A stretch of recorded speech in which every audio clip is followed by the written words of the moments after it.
Do you know why stocks are down so much lately? And do you know why Bitcoin and crypto isn't able to pump despite that Bitcoin ETFs could be coming very soon?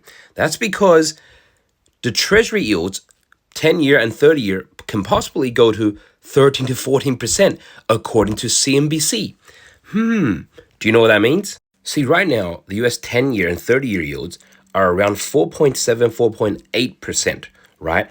But they came from such a low place of around less than 1%, right?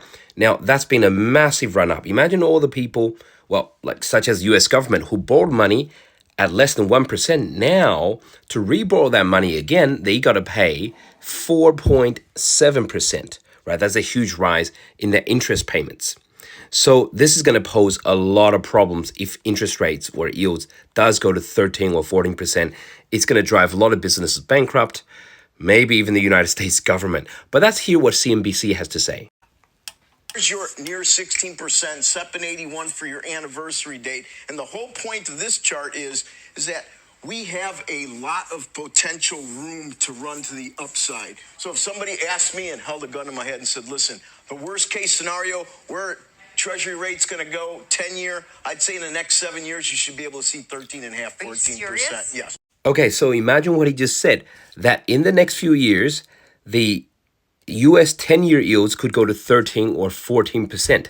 Now imagine like someone like the US government that used to borrow money at say 1% or less than 1%, now to borrow that same amount to refinance again and again, right? To roll their debt, they need to refinance it at 13 to 14%, right? That's like 10 times higher easily.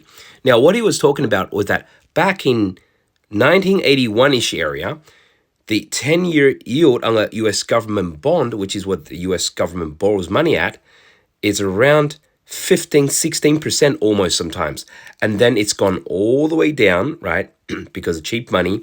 And that's what's boosted the stock market so much, right? So much liquidity.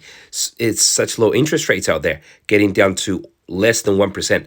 But recently you can see there's a massive bounce here, and he thinks a new cycle has started where it'll basically go a couple of more waves higher. Kind of like playing out the 50s and 60s again, where it gradually goes higher to 13 or 14%.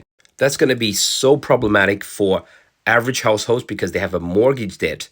Most mortgages, the 30-year mortgages, are based on top of the US 30-year treasury yield. So if the US 30-year treasury yield is like 13, 14%, then household mortgages would be something like 17% if that did happen. Now, also for businesses, say if businesses were to borrow for the 10-year, then it would be like 17, 15% as well. Now, this is the federal government, US federal government, interest payments, as we can see, has gone up exponentially to like almost $1 billion. But now imagine if US 10-year treasury yields went to 13, 14%, that number could be something like $2-3 trillion even, just to pay the interest, not to pay the debt, just to repay the interest on the debt that the US government owes. This is a crazy situation. What happens next? Follow Pablo for more.